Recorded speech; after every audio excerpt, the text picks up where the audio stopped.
O Cícero, ele diz isso, né, numa obra que são as Disputações Tusculanas, ou as Disputas Tusculanas, que é uma espécie de compêndio de filosofia que ele escreveu, aduzindo aí diferentes observações, sobretudo na área da ética, digamos assim. E logo antes dele apresentar essa frase do espartano, ele faz um resumo do julgamento de Sócrates, né, e apresenta alguns trechos da apologia de Sócrates, ou seja, do discurso que Sócrates fez durante seu julgamento, né, sobretudo no final do seu julgamento, quando ele já sabia que ia ser condenado à morte. Sócrates, filósofo grego, obviamente, e ateniense, ele foi acusado de perverter a juventude ateniense, perverter os atenienses aos quais ele ensinava, afastando-os das tradições, das normas de Atenas, né? Ele foi acusado, portanto, de falar, ele foi acusado de fazer as pessoas pensarem, né? O que o Sócrates fazia? O Sócrates chegava, né, e no seu círculo chamava um rapaz assim, o que é a justiça para você, por exemplo? E o cara falou, olha, a justiça é assim, o que o pessoal aqui que manda na cidade quer que a gente faça. Aí o Sócrates, certo. E vem cá, por exemplo, se eles mandarem você matar sua mãe, por exemplo, né, isso vai ser justo? O cara falou assim, não, acho que não, né, porque, né, não vejo como é que isso possa ser justo. Mas você não disse que o que as autoridades judiciais da sua cidade mandam fazer é justo? Disse, mas então não é isso, né? E aí começam a procurar qual é o sentido da justiça, né? Entre tantas outras coisas. E o Sócrates vai tentando justamente extrair de dentro da própria pessoa, né, uma sabedoria, um conhecimento que ela já tem, porque é o conhecimento natural das nossas luzes naturais, daquilo que é justo e injusto, daquilo que é belo ou feio, daquilo que é bom ou mal, né? A ideia básica de Sócrates é essa, de que nós temos essa noção dentro de nós, e o nosso pensamento existe para que nós a atinjamos. E, ao mesmo tempo, né, Sócrates, né, parte do princípio de que nenhuma autoridade vai nos dizer o que é justo ou injusto, porque mesmo que uma autoridade nos diga que isso é justo ou injusto, se isso contraria o nosso sentimento, as nossas luzes naturais, né, essa pessoa, essa autoridade, esse poder, esse governo pode ter o poder até de nos matar, mas não vai mudar a realidade daquilo que é bom ou mal, daquilo que é justo ou injusto. Esse é o princípio de Sócrates. O pensamento socrático vai ser o princípio de toda a filosofia ocidental, de todo o pensamento ocidental. Existe uma verdade na realidade, né, que provém da possibilidade de nós, através do nosso pensamento, termos um contato com valores superiores, com um plano de valores que não está sujeito à política, ao poder, ao rei, ao imperador, ao potentado, né? Isso é a base de todo o pensamento ocidental, né? Não é a base, por exemplo, do pensamento chinês, que até hoje, né, eles dizem, olha, o que é a verdade? A verdade é a história, quem determina o que é verdadeiro ou falso é quem tem o poder atingido através de uma vitória militar ou política, o que quer que seja, né? Não existe verdade, existe poder, né? São dois caminhos completamente diferentes e que começam a divergir a partir de Sócrates. Antes disso, não existia em nenhum lugar do Ocidente ou do Oriente esse tipo de pensamento de uma verdade superior, né? A verdade era dada pelas autoridades, pelos sacerdotes, pelos reis, pelos imperadores. Agora, Sócrates, não, a verdade é dada pela luz que vem de algum lugar e que nos mostra o caminho da verdade. As autoridades de Atenas, né, não gostaram, porque elas ainda eram ligadas a esse princípio, que era o princípio de todas as sociedades humanas, antes de Sócrates, né, e antes dessa semente da civilização ocidental que é depositada ali por Sócrates. As autoridades atenienses tinham o mesmo pensamento das autoridades chinesas de hoje, ou das autoridades russas, né? Justiça é o que nós dissemos que é a justiça, é o que nós estabelecemos que é a justiça, né? Não pode estar aí um sujeito dizendo que um decreto nosso, das nossas autoridades, é injusto. Automaticamente ele é justo, né? A justiça é idêntica à norma emitida pelas autoridades. Então, se tem sujeito fazendo as pessoas acharem que, olha, não, a norma pode ser injusta, o governante pode ser mau, pode ser alguém que não está fazendo aquilo que é correto, não podemos admitir isso, não. O governante faz necessariamente o que é correto. O que é correto não se diferencia em nada do poder. O poder é que determina a correção, o bem, a justiça. Então, Sócrates não é julgado por uma banalidade, ele é julgado porque ele afetava essa base da estrutura de poder de Atenas, que é a base da estrutura de poder de todas as sociedades antigas. Sócrates racha essa estrutura de poder, né? E por essa brecha vai passar, então, toda a sociedade ocidental, todo o pensamento ocidental, né, formando toda a nossa noção de democracia, toda a nossa noção de liberdades básicas, liberdades individuais, né, de uma verdade que está além da posse do poder. Enquanto outras sociedades, então, no Ocidente, essa pequena semente de Sócrates frutifica imensamente e se torna a base do Ocidente.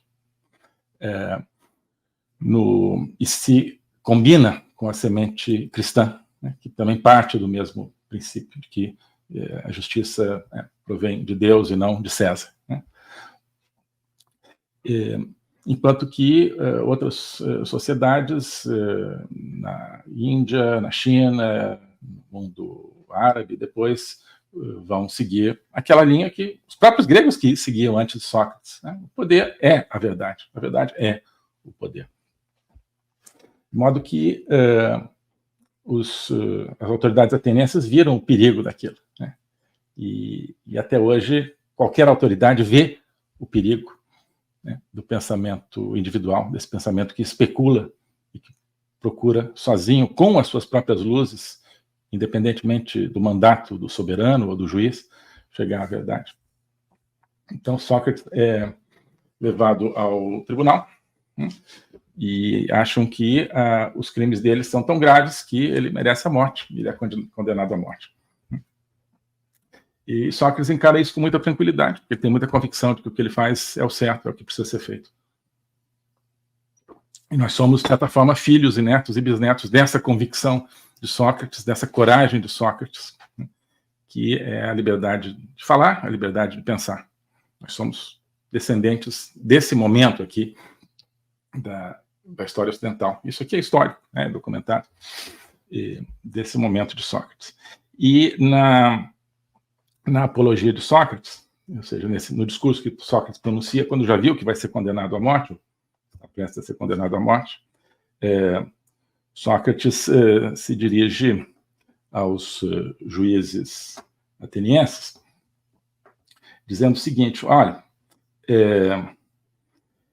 vocês acham que eu temo a morte? Na verdade, eu não temo, não, porque assim, das duas, uma, ou a morte vai ser um sono sem sonhos, não tem problema, ou então, quem sabe, a morte vai me dar a oportunidade, né, de conhecer, de viver com, né, os grandes espíritos que eu admiro, né, do passado e que estão talvez presentes aí, ainda vivos do outro lado, de alguma maneira que a gente não sabe como é que é, né? E ele diz assim: então, se vocês me condenarem à morte, eu for morto e eu chegar lá e, né, encontrar certas, né, grandes figuras, né, isso não vou contar como um mal, não, muito pelo contrário, né? Então, e em latim ele vai dizer o seguinte, né? Será que vocês não veem que é um atrativo para mim, que eu possa, e ele vai dizer, número haberi volunt evaceres, que eu me afaste, né, daqueles que pretendem fazer parte, né, do número dos juízes, daqueles que pretendem ser juízes, né, e se eu vier ao encontro daqueles que verdadeiramente são juízes, que foram juízes. Ele vai citar, então, figuras míticas ou não míticas da cultura grega: Minos, Radamanthus, Éaco, Triptólemo, certo? Figuras que eram consideradas justas na cultura grega, né? Então, olha, vocês acham que é um mal? Justamente, né, se eu passar desse mundo aqui, onde pessoas como vocês, né, mentirosos, injustos, se consideram juízes, eu passar para um mundo onde eu vou encontrar pessoas verdadeiramente justas, eu vou estar no lucro, né? Esse é o pensamento de Sócrates. No original em grego, que é da Apologia de Sócrates nas obras de Platão, né? A Apologia de Sócrates é um dos diálogos, obras de Platão, né? O Sócrates vai dizer o seguinte, né?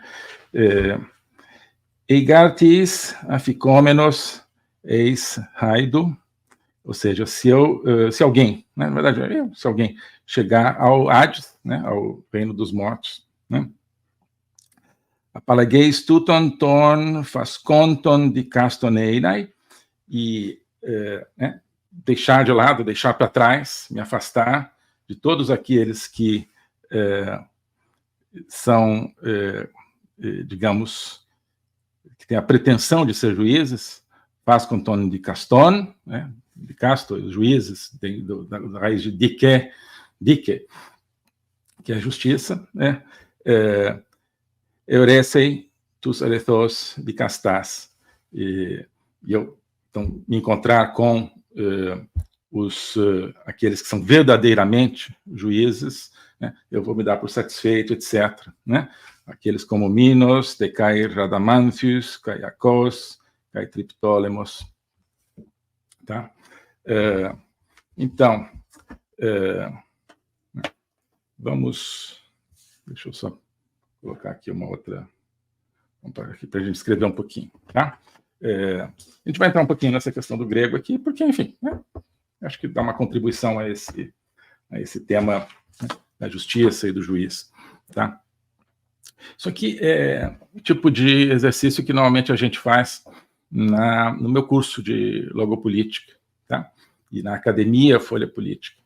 Então, quem é aqui do curso conhece que volta e meia a gente fala, vamos aqui na raiz dos temas, coisas que a gente ouve falar, vamos ver, isso aqui está nos gregos, está nos romanos, vamos ver como é que eles falaram, como é que foi em latim, em grego, né?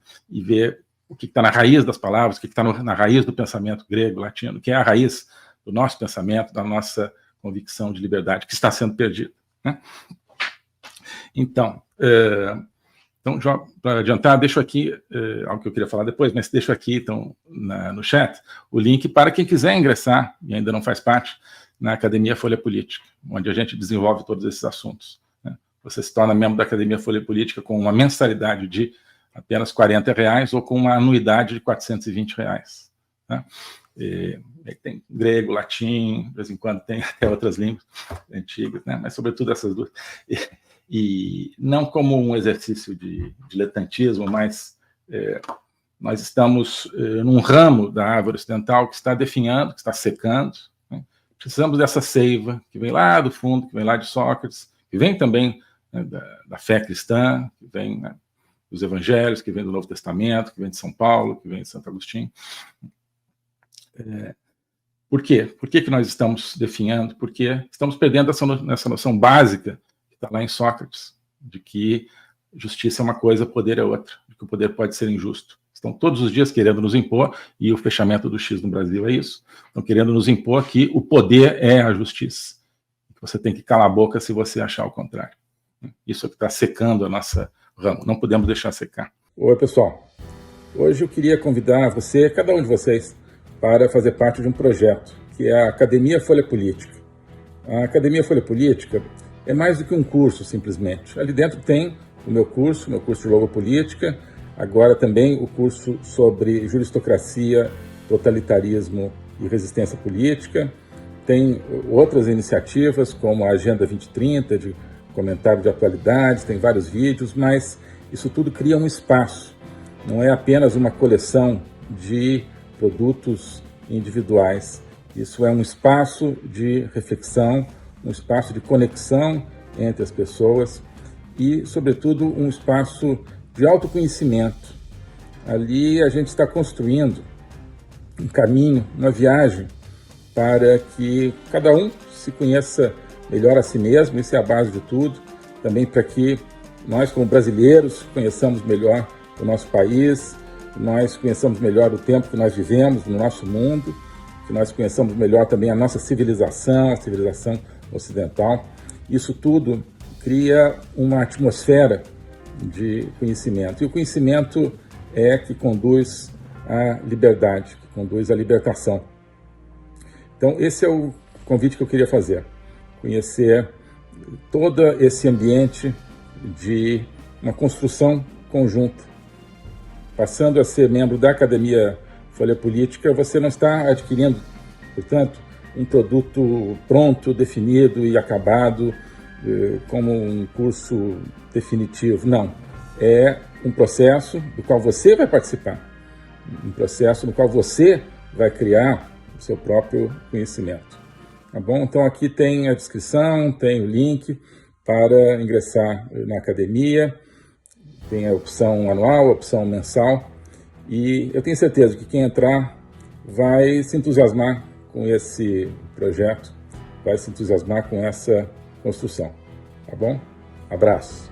O globalismo existe, é uma coisa concreta. Ele é composto pelo Great Reset, do Fórum Econômico Mundial, pelo projeto hegemônico da China, pelo programa de manipulação e conquista da América do Sul pelo Foro de São Paulo e outros elementos. E esses elementos eles atuam uns em benefício dos outros, sempre, principalmente através do controle da linguagem, porque o controle da linguagem é o controle do nosso pensamento. Então nós estamos tendo o nosso pensamento reprogramado, e essa reprogramação vai contra a nossa liberdade, vai contra a essência do ser humano. Isso é o globalismo. Com base nesse estudo, nessa experiência, é que eu criei o curso de Logopolítica.